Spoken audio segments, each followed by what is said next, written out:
Imagine this. You're in a police station, surrounded by cops, confessing to a string of cold-blooded murders. Then, in a split second, everything explodes into chaos. Gunshots ring out and out from the officers, but from the killer himself. This isn't a movie. This happened in real life, and it turned an interrogation room into a slaughterhouse. Welcome back to Fatal Truth, where we dive into the darkest corners of true crime from around the globe. Today, we're heading to 1980s West Germany, to the notorious St. Pauli district in Hamburg, a place where vice ruled the night, and one man turned killing into a twisted career.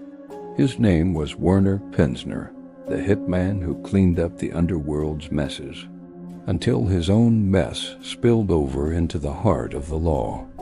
Stick around, because this story builds from shadowy streets to a shocking end you won't see coming.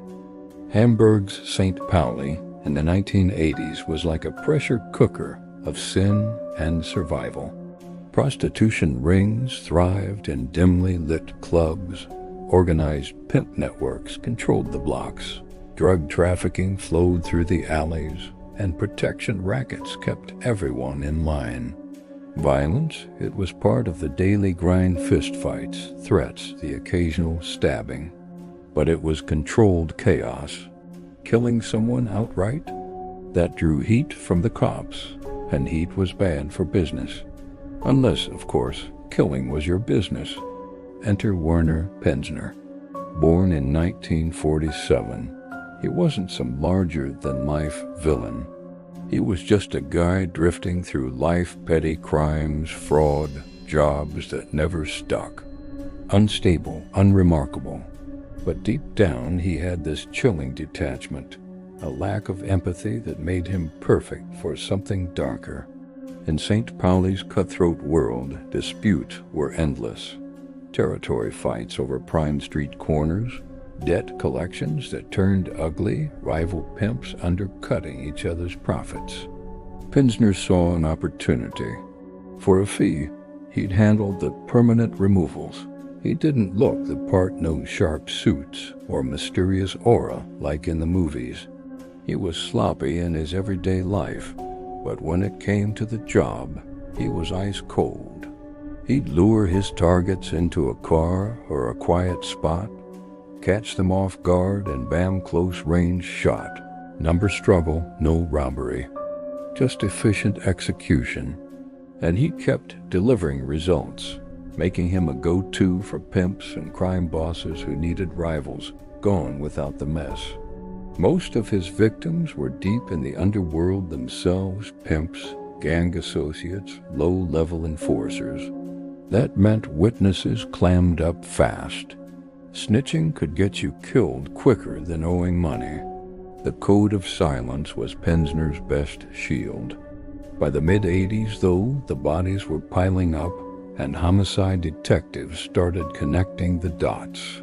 Same weapon type, similar clean kills, all tied to red light beefs. Informants whispered his name, and in 1986, the cops finally nabbed him. Pinzner cracked under questioning.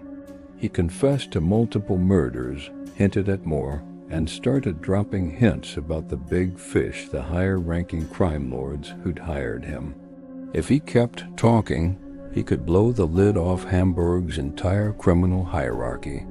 That made him a threat, not just to the streets, but to powerful reputations. But here's where it goes off the rails. During an interrogation at police headquarters, his wife shows up for a visit. Security? Laughably lax back then. Somehow she smuggles in a gun and slips it to him. In a flash, Pinzner grabs it. He shoots the public prosecutor right there in the room. Then, unbelievably, he turns the gun on his own wife. And finally, on himself. Blood everywhere, chaos in the heart of law enforcement. It was one of the biggest security screw-ups in German history.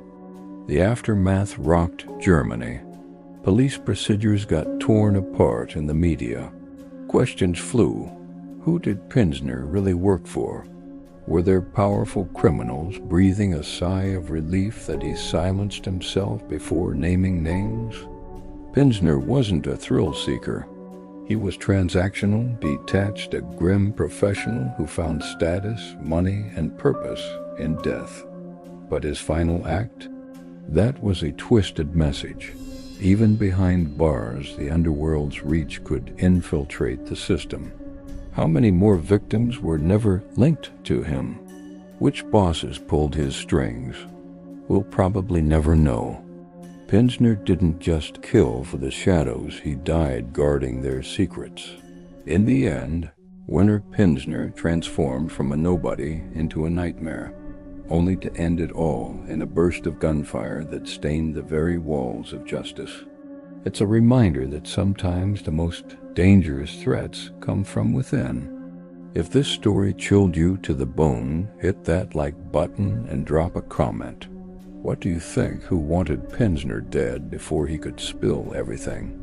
Subscribe to Fatal Truth and turn on notifications for gripping international true crime that outshines fiction. Thanks for watching. Stay safe.